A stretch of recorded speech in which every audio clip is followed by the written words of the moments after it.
Kí ló ń ṣẹlẹ̀ sí arákùnrin yìí o? Kí ló ń ṣẹlẹ̀ sí Ògògó ọmọ Kúlódò tí gbogbo wa mọ̀ sí Táíwò Hassan? Mo lérò pé gbogbo yín ṣì mọ arákùnrin tó ń jẹ́ Táíwò Hassan tó ń ṣe fíìmù Yorùbá. Kí ló ń ṣẹlẹ̀ sí i o? Nítorí bẹ́ẹ̀ ni mo ṣe máa ń sọ wípé ká gbìyànjú láti máa gbàdúrà fún àwọn actors wa àti àwọn actresses wa torí wípé àwọn ìdojúkọ tí ó máa ń dojúkọ wọn lẹ́nu ibi tí wọ́n ti máa ń ṣe eré ìtàgé wọn kì í ṣe ìdojúkọ kékeré.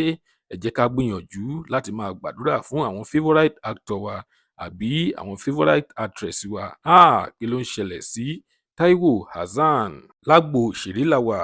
Ẹ máa bá wa ká lọ kẹ́ lè gbọ́ kókó inú ìwé ìròyìn náà, kẹ́ lè gbọ́ kúlẹ̀kúlẹ̀ ìròyìn náà. Tó bá jẹ́ ìgbà àkọ́kọ́ tí ẹ ń wo fídíò wa nìyí, ẹ jọ̀wọ́ ẹ tẹ subscribe button láti máa rí púpọ̀ lára àwọn fídíò wa wò. Ojú tí ẹ fi ń wò wá kò ní fọ́, etí tí ẹ fi ń gbọ́ wa kò ní di láṣẹ Ìdùmarè.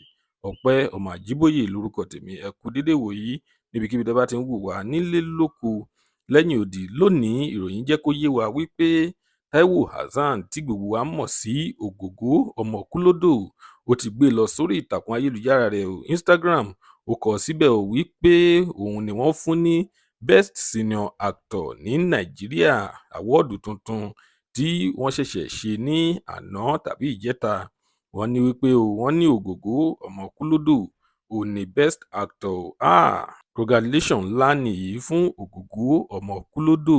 Gbogbo ẹ̀yin olólùfẹ́ Ògògó ọmọ Kúlódò, ẹ jẹ́ ká tẹ congratulation sí ìsàlẹ̀ fídíò yìí ká lè máa bá Ògògó ọmọ Kúlódò ṣe àjọyọ̀ àwọ́ọ̀dù tuntun tí ó ṣẹ̀ṣẹ̀ gbà. Lónìí a kò ní rí jù báyìí lọ. Tó bá jẹ́ ìgbà àkọ́kọ́ tí ẹ ń wo fídíò wa nìyí, ẹ jọ̀wọ́ ẹ tẹ subscribe button láti máa rí púpọ̀ lára àwọn fídíò wa wò. Ire lójú gbogbo wa máa rí o. Ó tún dọjọ́ mi, ọjọ́ rè ó dìgbà.